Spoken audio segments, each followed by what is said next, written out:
Hi everybody, welcome to the program on chemical dependence and competence.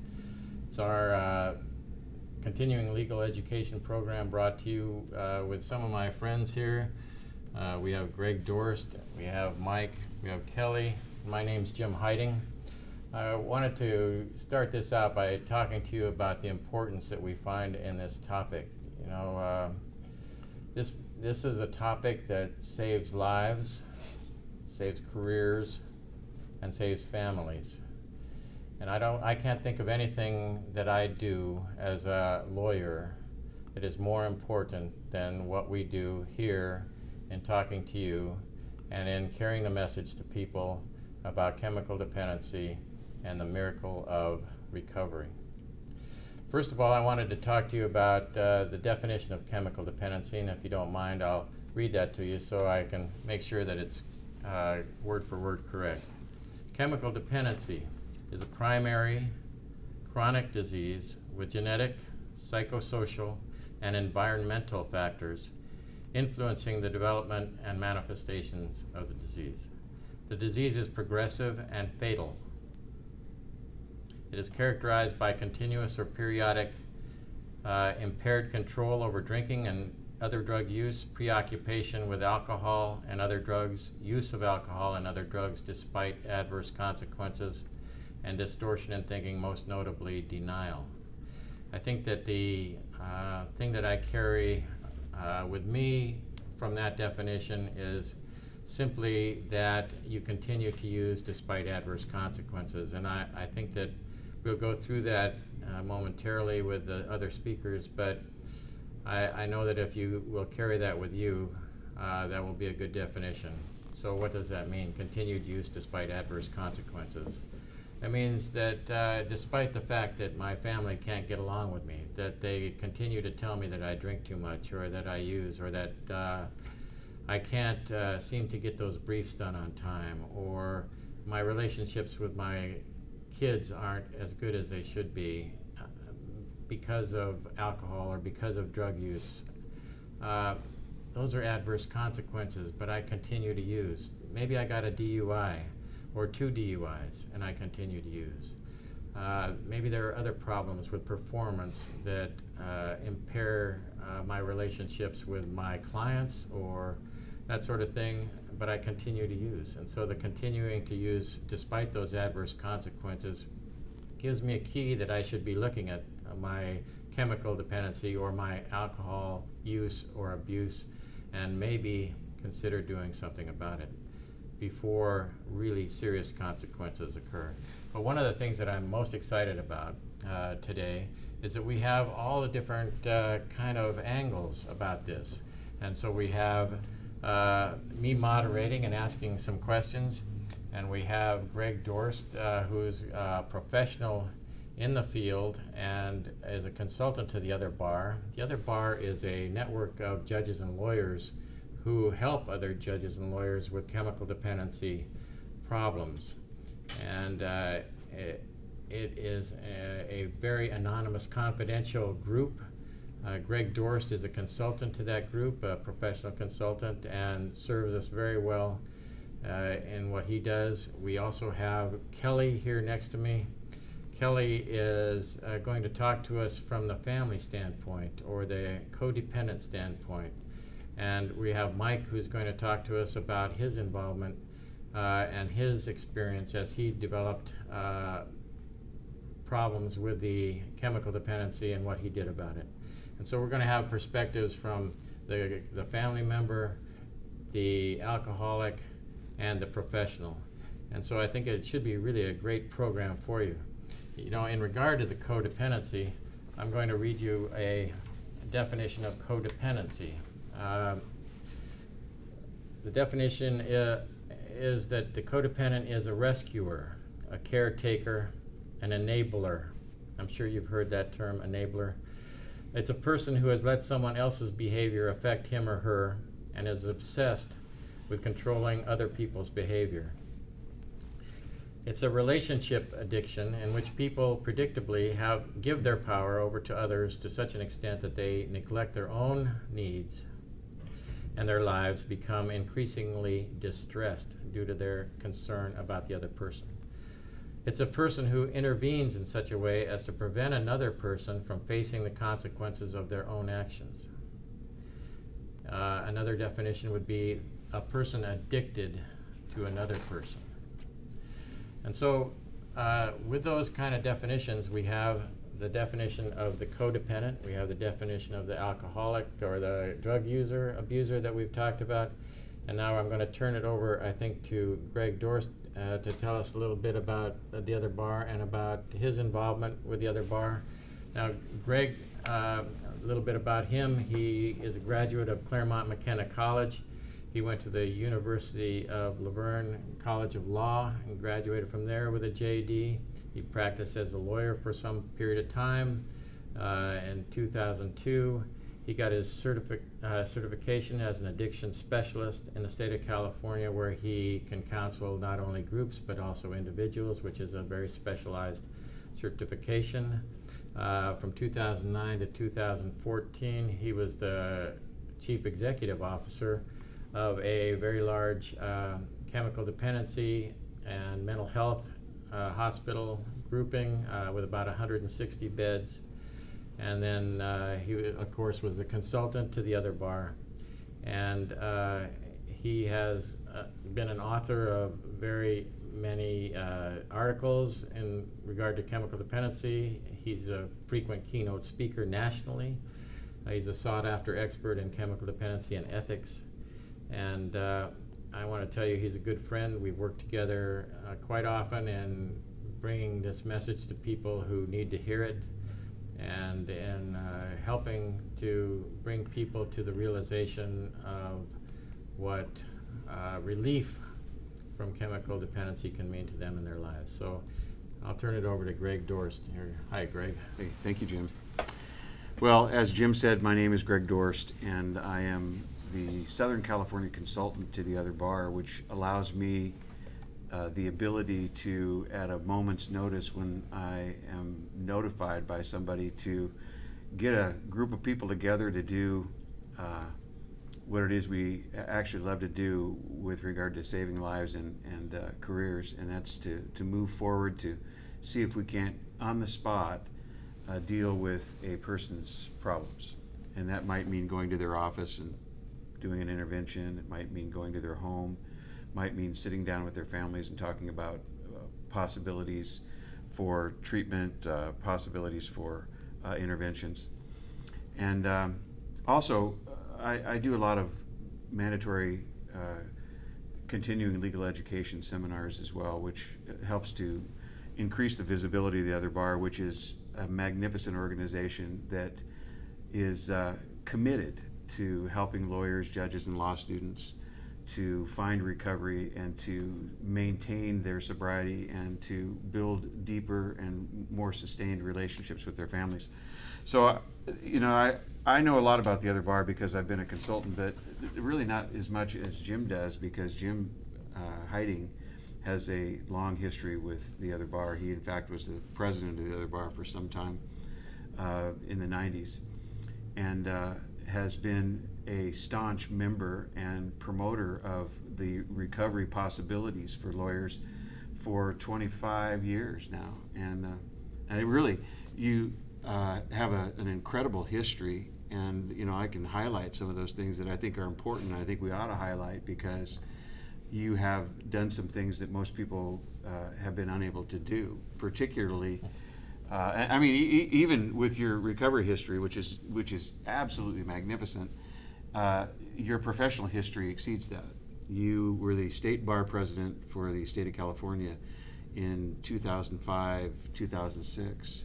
And before that, you were on the Board of Governors from 2002 to 2006.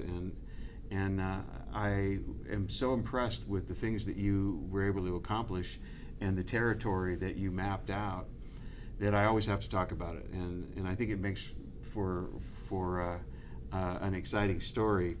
But you, when you were president of the State Bar of California, brought your story of recovery with you, and what you tried to do, and I recall this succinctly, was to share what it is that you went through so that other people might identify and make the determination that they needed to change their lives as well. And you were constantly looking for new ways to develop programs for lawyers and judges through the State Bar of California that might help them to save their lives and careers. And you did this in spite of how other people felt about your story. I mean, here you are, the president of the State Bar, and you are on the pinnacle of the professional field with lawyers, and you're talking about your own problems. And a lot of people didn't like that. But you did it anyway, and you did it because you wanted to save lives and you wanted to save careers. And so I've always been impressed. I do want to say that my perspective was, for anybody who is listening to this program or watching the program, and you think that your life is in the tank and you're at the bottom and there's no way out, I can tell you there's a way out. And my impetus, my need to share those stories was because when I was in that spot where there was no way out, where there was no hope, where there was a dark room with no door, I couldn't get there from here.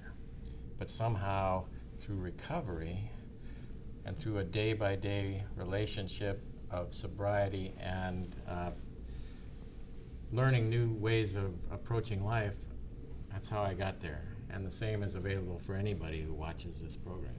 Yeah. So what you brought to the legal profession is a way out. And you often get calls from people because they know your history. And you call me and we hop in the car and we go do the things that we do to try and help people to get better.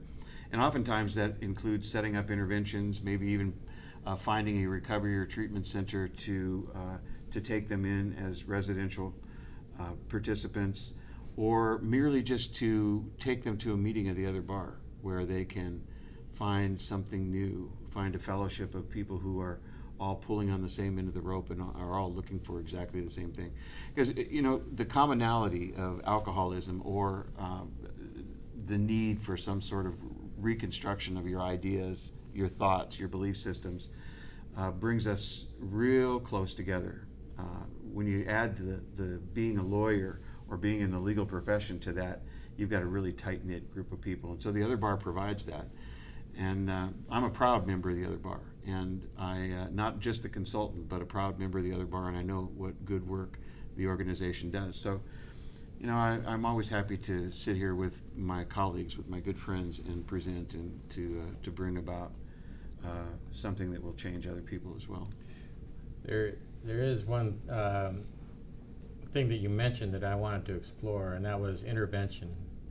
I know that there are several methods of intervention, and intervention can be what we're talking about, being a living example of what recovery means.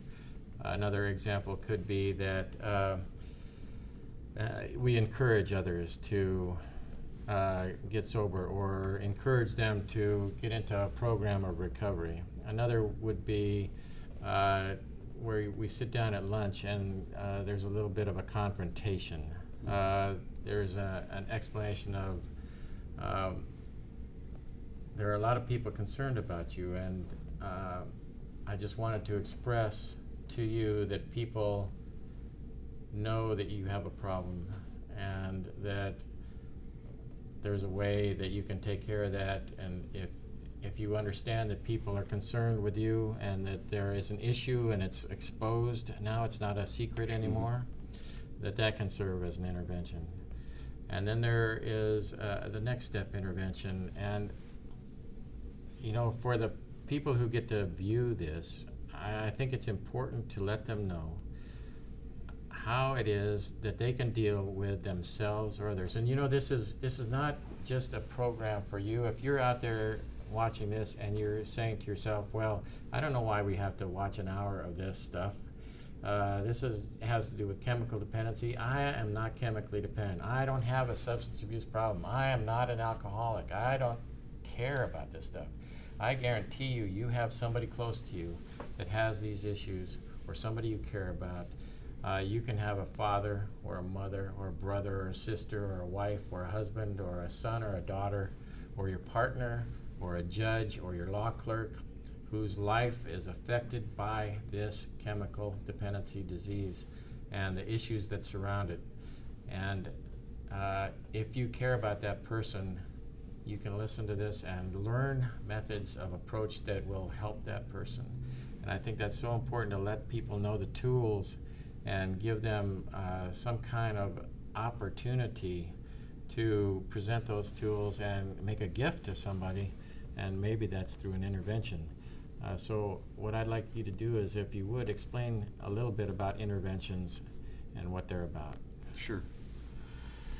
So you have somebody in your life, somebody close to you, who is displaying some signs of alcoholism, drug addiction, maybe something else is going on that is making their life unmanageable, and you want to do something about it.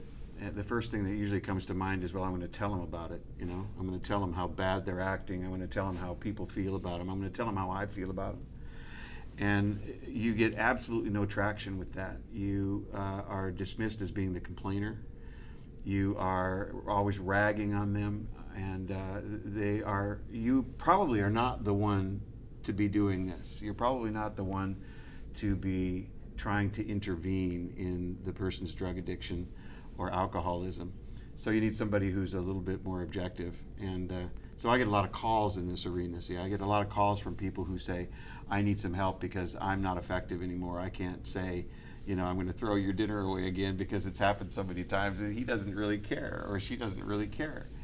And so we take a look at it and we assess it, and we see whether or not a meeting is the first place to start, or whether or not something more serious needs to be done, maybe a more formal intervention where a group of family members and professional colleagues have decided to sit down and actually focus their energies and attention on that individual, and that's a classic intervention process.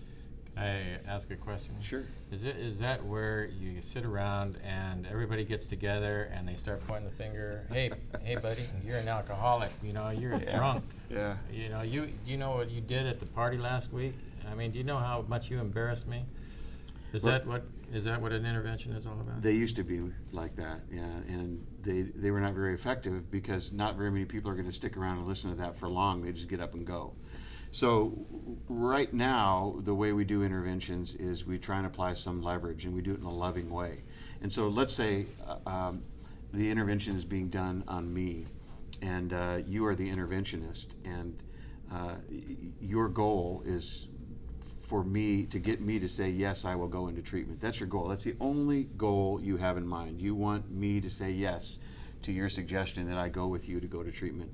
And the way you're going to do that is to have family members, professionals around you that work with me to apply that leverage.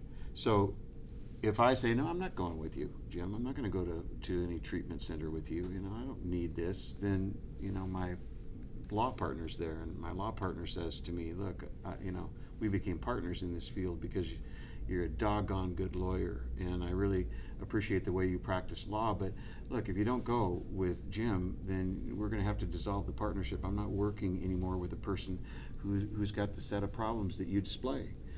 And I move closer to that idea that I should go with you. Then my spouse may be sitting there too saying, look, I married you and you became the father of our children because you were a great guy. But all those things have gone by the wayside today. You're not that same person. And it's because of the alcohol, it's because of the drugs, whatever the issue might be.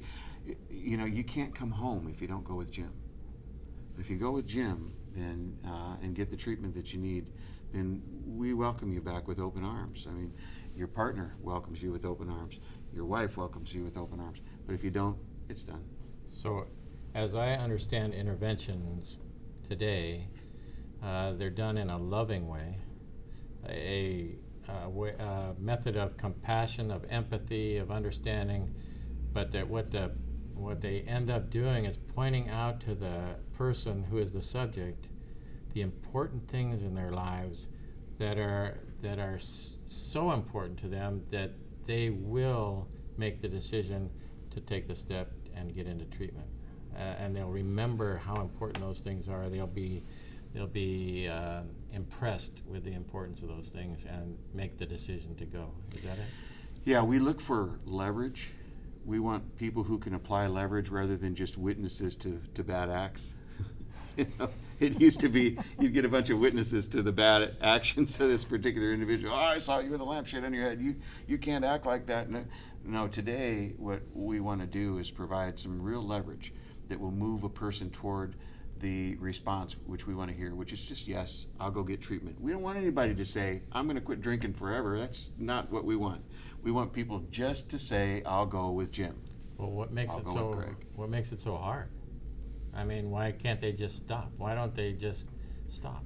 Why go into treatment? Yeah. I mean, what's the issue? Why don't I just stop? Here it is. I got a drink. No, I'm not doing it anymore. Yeah. Why don't I just do that? Well, there are a bunch of reasons. It's a pretty complicated process, and we have a couple of guests here today. They're going to help us to understand that, but I can give you just a little short one on that. Yeah, give me a short. We, as we drink and use drugs over a period of time, have brain chemistry changes, which make our thought processes different, which make our reaction to circumstances and situations different, and which create a difficulty, and this is the bottom line, a difficulty to produce the kinds of neurochemicals that make us feel better naturally. Because the alcohol and the drugs mimic serotonin and dopamine and those other neurotransmitters which make us feel good naturally, and so the brain stops producing them. This is the plebeian way of describing it, because it is quite complicated. The brain chemistry is complicated. So, in other words, we've lost our ability to experience pleasure. That's right. Absent the drug. That's right. That's Wow. right. Wow. So without the drug, I don't get pleasure, so I'm always anxious. When you stop drinking on a dime, which is how people want you to stop, then you feel like you're going to die. I mean, you don't have those chemicals which will naturally make you feel better available to you, and your brain's not going to produce them for a while until it actually normalizes, and it's going to take some time. So, I mean, if you think a person can stop on a dime, all you got to do is step into any courthouse and watch a judge talk to probationers and ask the question again and again. How could you have a dirty test? I told you I was sending you to jail. I told you I was sending you to prison. You're going to lose your kids. And they do it anyway. They do it anyway. And it's not just because they're blue-collar people or they don't have jobs or they might have low IQs. It's everybody who experiences these brain chemistry changes. And we see the same kind of behavior with lawyers. Yeah, we sure do. You and I see it with judges. Yeah. You and I see it with big partners in big firms, very successful Yep. partners, very successful firms. Mm-hmm. That people just can't let it go. It's impossible at that point in time, and that's why it's called a miracle. That's why it's so much a miracle. You know, we're really fortunate today to have somebody here too who has seen the other side of this issue, who has been a part of a codependent relationship. And the reason why it's so interesting to have her here today to talk about some of these things is that most lawyers who have a drinking problem or have a drug problem have a whole range of people who have been providing codependent actions for them for a long period of time. I recall personally how a major skill of a secretary that I hired had to be making those telephone calls to courts explaining what sickness I had today. You know, and they had to be able to do it with a straight face and with a straight voice, and that's codependent behavior. Well, we ought to turn to our guests and ask them some questions and let them explain some things. Your cue was just perfect. One of the things I like about Mike so much is he's an example of recovery in a young man. Some people think of this as an old person's disease, or that if I was as old as him, I'd drink too. But actually, this affects all ages. It affects all walks of life. And I think that Mike has a good story to explain to you about himself. And I'll just turn it over to him and let him tell you a little bit about himself. So Mike, if you wouldn't mind, just give us a little history of where you went to school, who you are, what you do now. I'm Mike. I'm a family law attorney who practices in Riverside, California.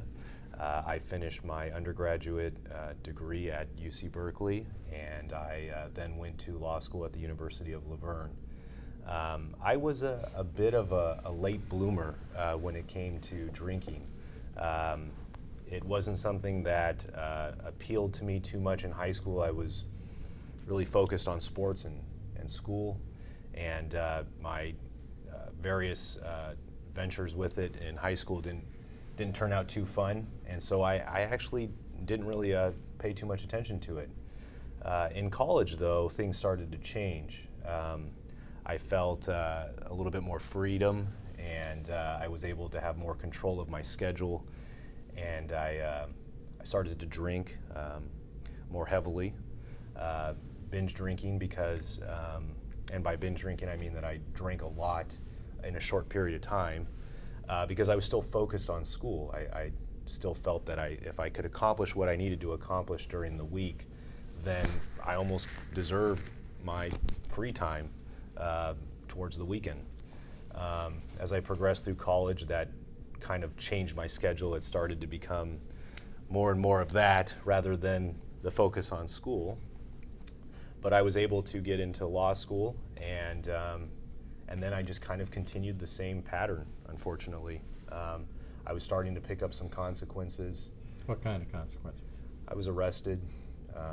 My first arrest occurred in college for a drunk in public, and I dismissed it, didn't think anything too serious of it because it was a party at our dormitory, so I didn't feel that I had done anything wrong.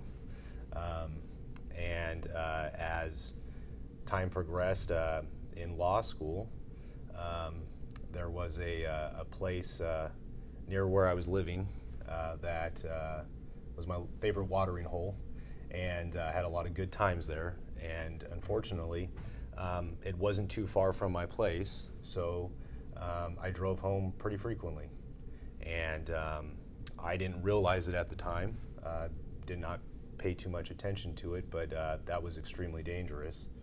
And I was eventually arrested for driving under the influence. And All right, so I want to explore with you a little bit, though. I asked you about the consequences, and you told me about an arrest.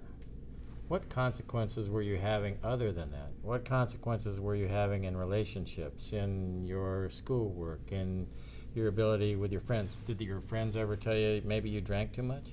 yeah, it's funny that you say that, because the real consequences that hurt me on the inside were friends and family that were bringing to my attention that there may be a problem. But I was just so unable to accept or grasp the severity of the problem when they confronted me with that I felt anger. I was upset when a friend who I had drank with or had gone out with, had a good time with, would dare mention that I may have done something wrong. And I was embarrassed, but my reaction to it was anger. Same with my family, because when they approached me with it, it was out of love, but I didn't see that. I saw judgment. I saw hypocrisy in some relationships. And my first reaction was to leave. I didn't want to hear that from those people. And that anger, though, later on, after I would think about it, about these people trying to reach out to me, deposited a little bit of fear in me. So did it get worse and worse and worse, or how did it develop? It did. What I eventually started doing was start hanging out with different friends until I burned those bridges. Start hanging out with, staying away from family, because some of the times I wasn't welcome.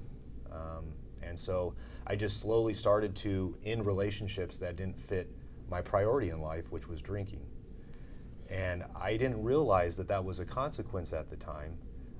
To me, the only consequences that I actually cared about, because I just wasn't able to grasp at that time what was going on, was a criminal conviction or my possible future consequences with respect to admission to the state bar, possible work problems. Those are what I was more worried about than those other consequences with my family, which now I realize were the most damaging in my life. All right. And as you went on, were you a daily drinker? I actually wasn't. I started out 1 or 2 nights a week, and I sort of progressed to about 3 or 4 nights a week. Even at my heaviest, I was a pretty good 4 days in a row binge drinker. And I think Greg will agree, and maybe we'll ask you a little bit later to address the idea that you don't have to be a daily drinker or drink in the morning. You know, you grab your vodka bottle and shake in the morning to be an alcoholic. And Right. Well, clearly we're seeing let's talk about it already. now. We're clearly seeing already some things that would qualify under the definition of alcoholism that you gave us early on. Oh, that's for sure. Yeah, I mean, there are some adverse consequences that are occurring in your life. And the interesting part about what you said is that you actually didn't even recognize them as being adverse consequences at the time. Hey, it's just another group of friends I have to dismiss. You know, I can find some new ones. And meanwhile, alcohol, alcohol is becoming more and more important. Yeah. Alcohol becomes your pleasure center. That I assume, let's see if this is right, that when you are planning an activity, you want to make sure alcohol's involved. Absolutely. What? I can relate to that. Yeah. That's for sure. Okay, so what happened? What happened that you're here now and that you got sober? Well, it was actually not of my doing. My wife, who was then my girlfriend, reached out to the other bar. I had gone to other meetings of recovery, and I didn't feel I felt in. One of the things you actually just said, I wasn't a daily drinker. I was still in law school. I actually had a part-time job. I was, in my mind, still accomplishing the things I needed to get done. And so I didn't feel that the consequences were adversely impacting my life. And so my wife, though, which was at that time my last haven where I was accepted, she contacted the other bar to find out if a law student could maybe, if he found the courage to get to the meeting, hook up with some other attorneys, possibly judges and law students, to find out if maybe they could help what was going on with me. It was after an incident where she just said, you know, you might want to go check this out. It was the first time that I think I was open to hearing that. What made you open? I think it was how I felt on the inside. You kind of described it earlier, that dark hole where you just didn't feel that anything was going to get better, that there was just nothing but trouble ahead. And I really didn't have an answer. You know, the worst part about it was I had the best intentions. I know my family and friends would probably say, you got wasted. But I never had the intention to hurt them, ever. That was never my purpose in going out or having a good time. It was to have a good time. And I didn't realize that that priority that I changed my life around became my crutch, my handicap. And I really didn't know how to function without it. I really didn't know how to have a weekend without that release. So once your girlfriend said something to you, what happened in your mind? Did you think, well, that's a good idea, or this is a way out, or I'll just quit drinking, or what happened? You know, it's funny. I didn't automatically think, oh, you know, I'll quit drinking. I thought I'll check it out. Maybe these guys will help me, show me how to drink like a gentleman. And so I thought, I'll go check it out.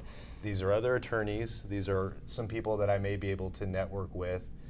And more importantly, because I didn't really feel like I fit in at some of the other meetings at that time, I thought maybe these people will understand the pressures of working in the legal field, the stresses of family, and with respect to working in the legal field, and what the state bar, you know, the implications of getting a license and practicing law with those pressures.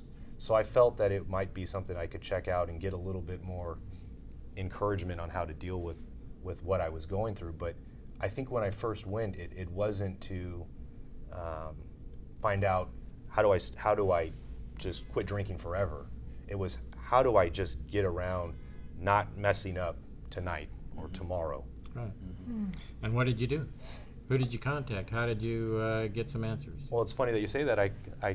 My wife contacted Greg Dorst here, who was the other bar, the consultant at that time as well, and he referred me to a meeting right near where I was working, and I was fortunate enough to walk in and be welcomed, and it was, you know what the funny thing about it is, they were all people I had never met before.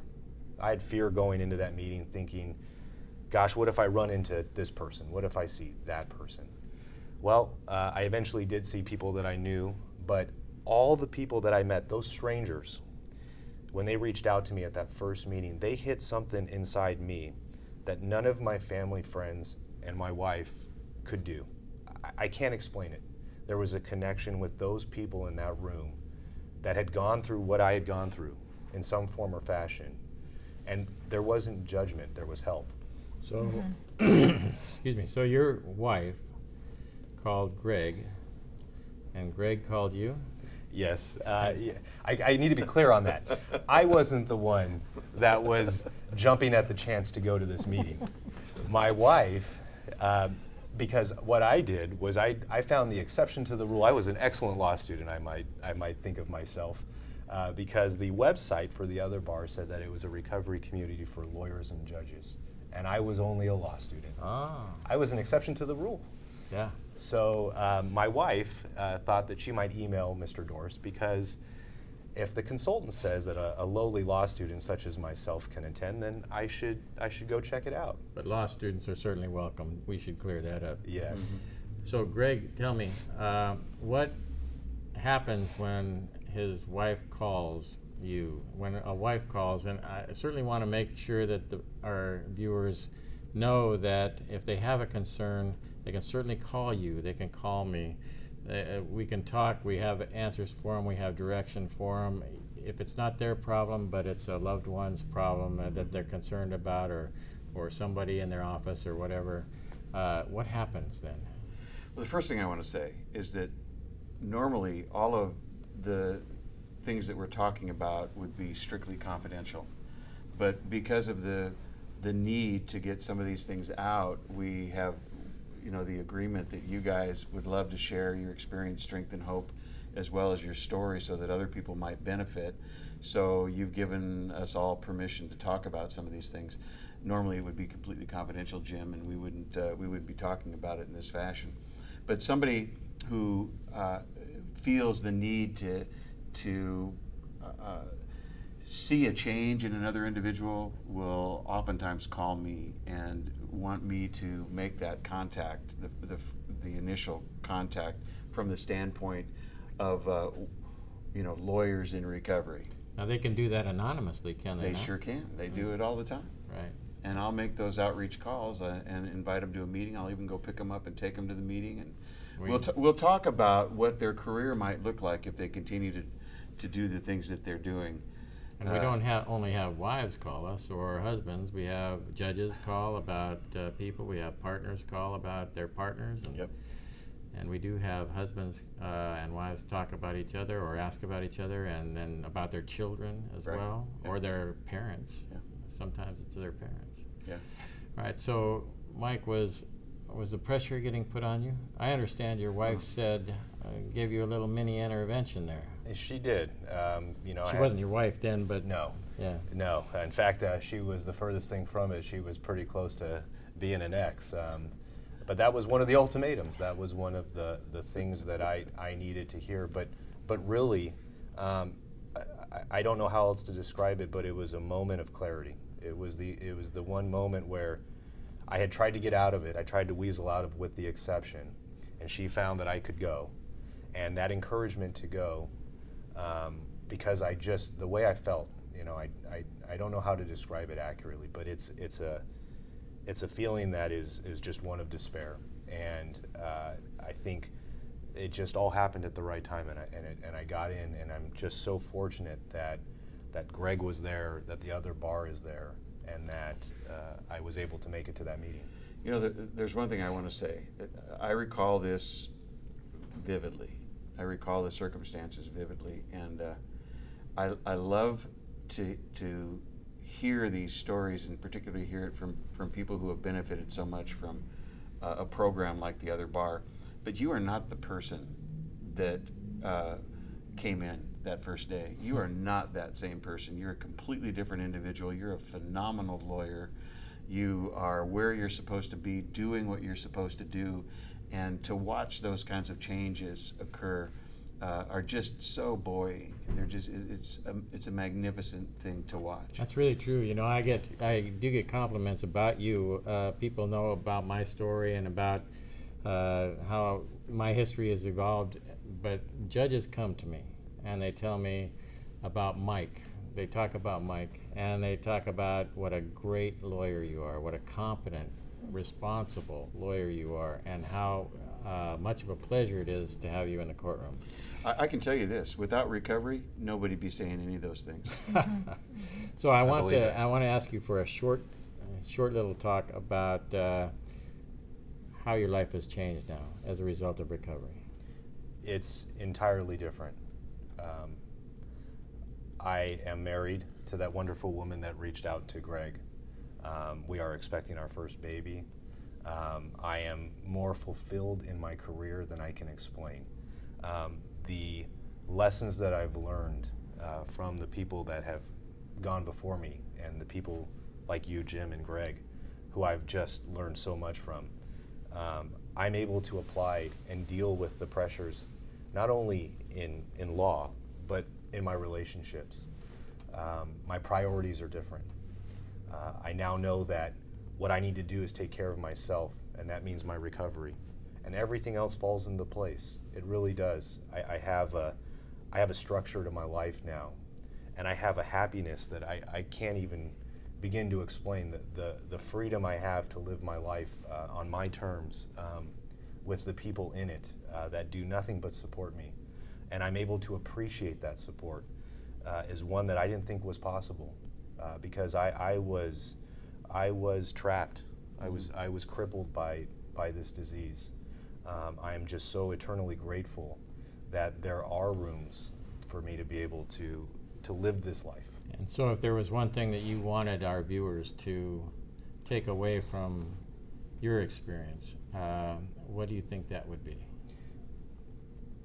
I would just hope that if you do feel that there is no answer to drinking, to using, to your circumstances, that you may feel that this isn't something I can share, this isn't something I can reach out and get help for, that doesn't exist with the Other Bar. It doesn't exist with lawyers who care and who've been through what you're going through. There are people you can reach out to, and your life can get better. It really can. So there is hope. There is somewhere to go. Yes. Some people to talk to. Yes. Completely confidential, completely anonymous if you wish to be. Completely. And a service that's provided for free. For free. Yeah. This isn't a treatment center. I mean, what we do is we help people, bridge people to all of the resources that they need to acquire so that they can have a life and a career that matters. Thanks, Mike. I want to turn to Kelly now. And Kelly, it's fantastic having you here. Thank you very much for being here. And thank you, Mike. I didn't thank you. I very much appreciate your being here. You know, the willingness of both of you to expose your issues and problems and your recovery is tremendous and will mean a lot to the people that are listening in, I'm sure. Kelly, if you would tell us a little bit about yourself and your background. Okay. My name is Kelly. I am a district attorney for Riverside County. I went to Boston University for my undergrad degree, and then I went to University of Laverne for law school. I had my first child in law school. I had my second child 10 days before I took the bar. Wow. Oh, wow. And then I think I only did it because I had no money, and my husband said, just go ahead and practice, take it. But thank God I passed. And had my third child, a little girl, later, just 2 years later, and then eventually moved to Riverside as a DA and started practicing there. How long have you been a prosecutor? 10 years. And how long have you been married? 23 years. 24. No, my son's 23, so 24 years. And I've been an attorney for 17 years. And you're married to the same person that you were married to back when you took the bar? I am. All right. All right. So if you would, tell us a little bit about your story as it relates to our issues here today, our topic. Well, I think that when you read the definition of enabler or codependent, it resonates because however we find ourselves in the situation with someone who's drinking too much or whatever they're doing, we don't start down the path thinking, I'm just going to enable this person. We don't at all. And I think we start down the path because we think we're doing what's normally required of a spouse or a parent or a sibling. We care. And unfortunately for us, it's very insidious when we start to pick up a ball that was dropped by our spouse or whoever's got the issue. We think we're just being loving. You know, we take that, whatever area of the life they're dropping. You know, whatever task they're not taking care of that they used to take care of. We see that they're depressed or we see they're drinking too much, we don't understand it. We think, well, I thought, I gotta just keep my family afloat and I've gotta help my husband through his troubles. And then it's just insidious, it's like a disease, it's like a gas that comes under the door. And so I really appreciate that that picture that you've given us, that once you drop, the person drops the ball one time and you're there to help pick it up. Yep. And that leads into the next ball that gets dropped, and the next ball that gets dropped, and the next ball that gets dropped. Is that what you're saying? That's exactly what I'm saying. That's a great picture. That really defines it, how you get into this and get deeper and deeper and deeper. And it's insidious. You don't realize, because especially if you're like if you're an attorney, somebody's going to call you a type A woman. What's so great about the other bar is that I wasn't called those kinds of things. People didn't jump to conclusions. I, like Mike, didn't know if I was welcome. So I was afraid too to come here. I called Greg first because I'd seen him in a video. I called him to fix my husband. Well, and then a little later I called him in tears saying, can I come to the meeting? I think maybe I got a problem. But eventually I found myself just having too many plates and balls spinning in the air. And everything was suffering, and my life was unmanageable. And I might have been able to continue down that terrible road, except that it just became too painful. Well, did you realize right away that did you ever realize, I guess, is an issue for me? When I look at codependency and I look at people who are concerned about their loved one, you always want the best for that person. You never want anything to hurt them. You're willing to step in and take the bullet. And so at some point in time, do you realize that you're taking the bullet and that your life is being affected and your life is going down the drain because of what you're doing? Yeah, you do. And so, is there Mike talked about not being willing to look at his issues and the rejection of what people were telling him. Did you do the same? Did you have a form of denial? Oh yeah, denial is really profound. And I think what's interesting is it's as profound in us as it is in the alcoholic. Because I remember searching, is he really an alcoholic? What are the definitions? Do we fit within these categories? Like Mike saying, well, he only drank on a few days, so maybe he doesn't fit that. And me saying, well, I didn't just start as a codependent. I didn't start as an enabler, because really I'm all about an equal relationship. But you start doing everything, and then your family starts to talk to you. Whoa, you've too much on your shoulders. What are you doing? And you're like, no, I'm strong enough. And you keep thinking about it in terms of, I'm strong enough. I can do it. I can do anything. And you don't realize that you are contributing. You are contributing directly to the misery of the other person, to the misery of the family. How is that?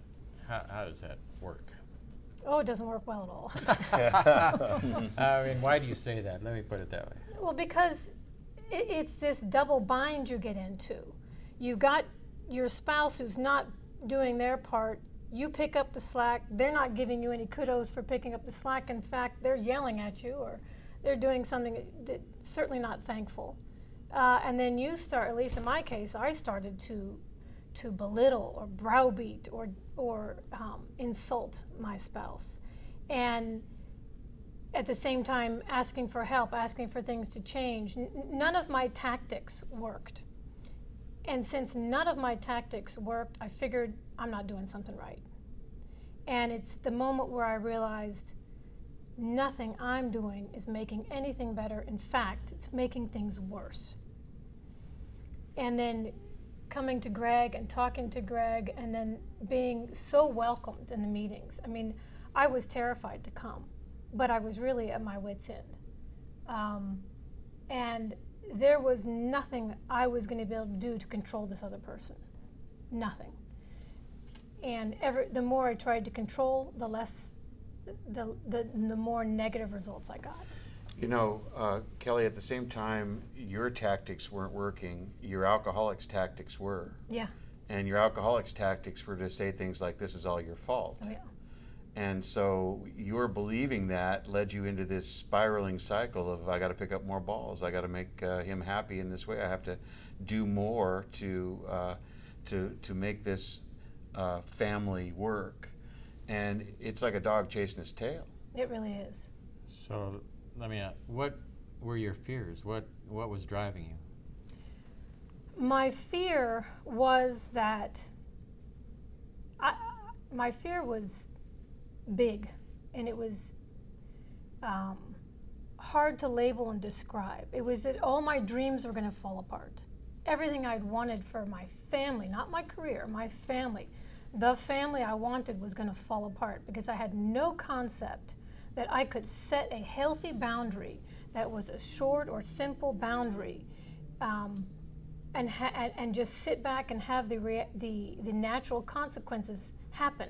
I thought it was this gloom and doom. It was going to be an ultimatum and a reaction instead of just a healthy boundary every step of the way. Oh, you're not going to do this? Well, then guess what? You're not going to get that. I had no idea I could set a healthy boundary and let it go. Did you have conversations with your husband about stopping drinking? Oh, yeah, some stupid ones. What a surprise.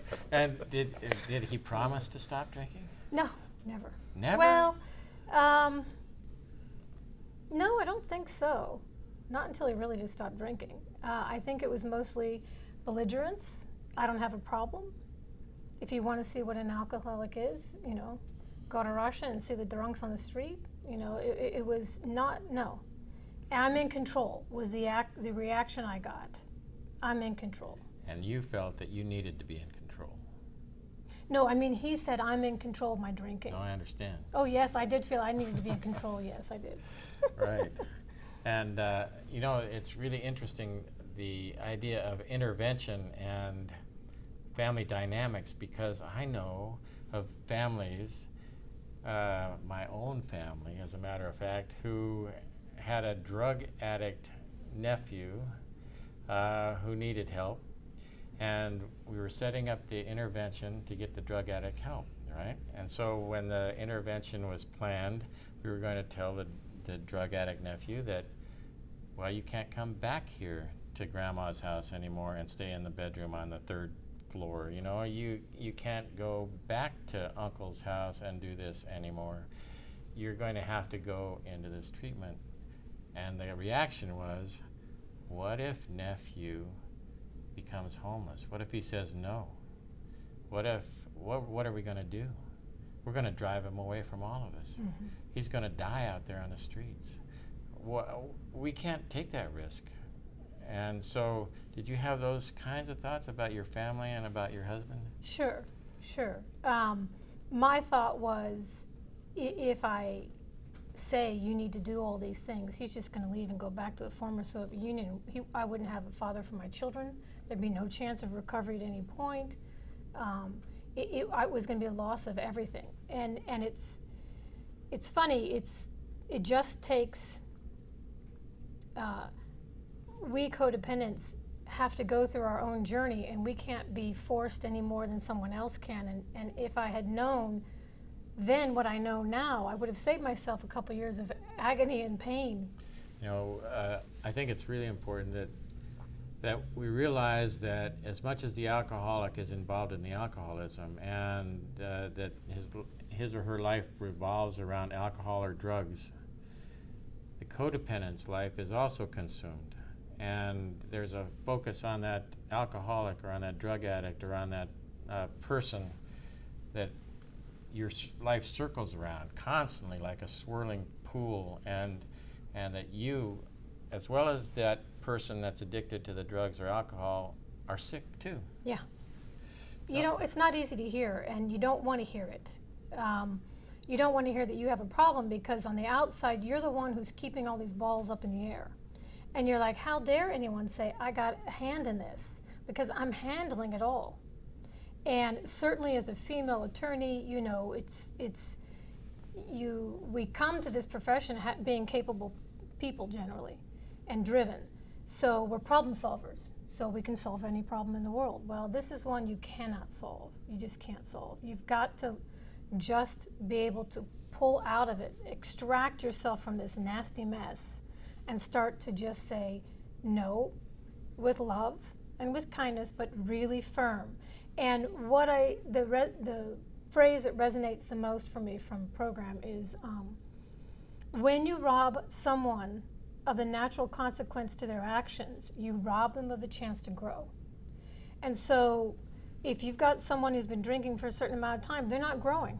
And you've robbed them of some of that ability to grow up or to evolve. Now, you're a great example to me of a change, like Greg was talking about Mike. And I saw the change in you. I've seen the change in you over the years. When you first came into the program and first came to meetings, your attention and where it was focused and what you were worried about and what you were thinking about and how you were handling it and what your answers were in your own mind compared to now. And it's a complete 180, a complete change. You're so together now, serene, connected with life, connected with your relationships, connected with your family. Your husband has gotten into recovery. Tell us how that change took place, if you can. Hard to say how the change took place, except a lot of work. Coming to meetings all the time, sharing what I was going through, having people be really honest with me. Say, like Greg, if I looked for a bottle or checked his phone, oh, that sounds like that's worth about a six-pack. You know, because for the enabler, we don't have the milestones that an alcoholic does. And just a lot of hard work, you know, reaching deep, doing the real deep self-examination that it takes to get here. Being not afraid of what you might find, and deciding that there is help. You can get through it, you can get healthy, and I know that at the end of it, what's most impressive to me, or the greatest change that I feel, since I'm inside, I can't see it from the outside, is just complete liberty. The amount of energy I spent trying to figure out this problem, trying to control the situation, trying to control different situations, because it doesn't just stop with the alcoholic. Once you start doing it, it goes into other spheres of your life.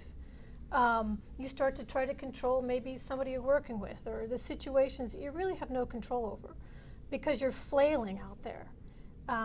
And when you do the work, when you do what's necessary to get better, the end result is profound liberty, or liberation, or freeness, because now my energy is, I can focus it like a laser beam. I can put it where I want it, and I can deny it in other places. I can just not do it. You know, what I see is the change of the focus from out there with your husband, with what was happening out there, to in here, where you started to grow, you started to connect, you started to blossom as a human being.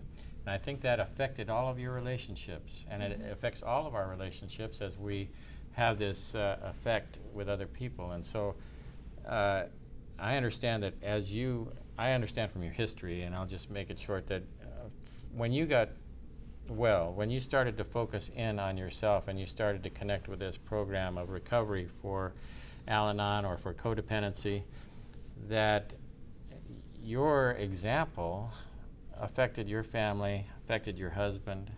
Could you tell us just a brief synopsis of that? Yeah, I think that it really did. I had more attention for the children. When my husband he stopped drinking, but he refused to get into recovery. And ultimately, well, can I just say everything or what? Sure, whatever you want to say. My office prosecuted him for a DUI. Unfortunately, the DUI was only .07. So he had all that ammunition to have a denial, to stay in denial. When he decided not to take a reasonable deal, I said, that's it, you gotta go. And it wasn't you gotta go because I hate you. It was, you've gotta go because we can't live with that kind of thinking. And we'll see. Instead of you gotta go forever, just get out of here, it was, this isn't working right now. And I finally learned how to say that in a strong but loving way without condemning him, because the greatest gift I got from coming to meetings was to hear how bullied the alcoholic bullies him, how much he bullies himself. So anything I added was just additional beating down to somebody who already felt really bad about themselves. So I decided I can't do that. Certainly I can't engage in that anymore. So instead of doing that, all I said was, we can't live with this kind of thinking. And he left, and much to his credit and his journey, which was really a rough one, he came back a new man. And I now have the father of my children and my best friend back. That's great. Greg, when I see this as the codependent, you take away the codependent, the alcoholic moves toward recovery. Yeah. Isn't that true? It is true. And I work with people who are codependent all the time. They'll come to me with a problem that a family member, a spouse, somebody that they really care about is having, and they speak in terms of how they're constantly being asked for things, money, for them to do something for that individual to make their life better. And they're sick and tired of that, and they're sick and tired of feeling how they feel about not being able to help. Mm-hmm. So I hand them a card, one of mine, and I say, the next time they want anything, you just say, call Greg, call Greg, call Greg. And really what that's doing is putting a finger in the dike of codependency. You don't have to do anything but say, call Greg, and hand them the card. And eventually that works. If I get calls like you can't, the person who was exhibiting the codependent behavior now has a tool. Call Greg. That's excellent.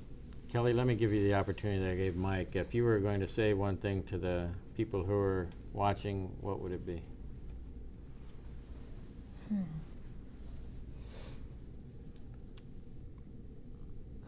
I'd say that it's really easy.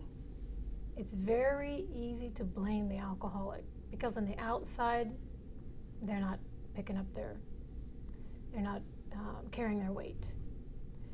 And when you start to feel yourself doing that, and when you start to feel yourself picking up the slack, at the same time as blaming them, you've got to realize you are contributing to this problem. You're making it worse. But you can, without losing it all, figure out a way out. And get healthy. Yeah. All right. I want to tell you that we're going to provide you with some resources and some other information that you'll see flash on the screen throughout the program, or you have seen flash on the screen throughout the program. Please use those resources. If you want to call any of us, I'm sure that you can find our number and call us. We're certainly available and willing and want to be available and willing to help. I just want to ask Greg, one last thing and ask you to close us out here. Program, I think we've used up our time. So just as a conclusion, what is the message here? Well, there's hope for everybody who's in this equation. And what we have to do, and I think what we've talked about, is engage in the solution. And that's really quite simply doing some things we've never done to become people we've never been. You know, we are engaged in doing some things, not only with one another, but individually with people who are coaching us and helping us through this. Engaged in doing some things that change the way we think, change our behaviors, and eventually change a lot of the circumstances around us. I mean, there is truly a way to make these changes that seem impossible. It can be done. Thank you. One last thing. When you get up from your video and you go out into the world, let's just do something good for somebody. Thanks.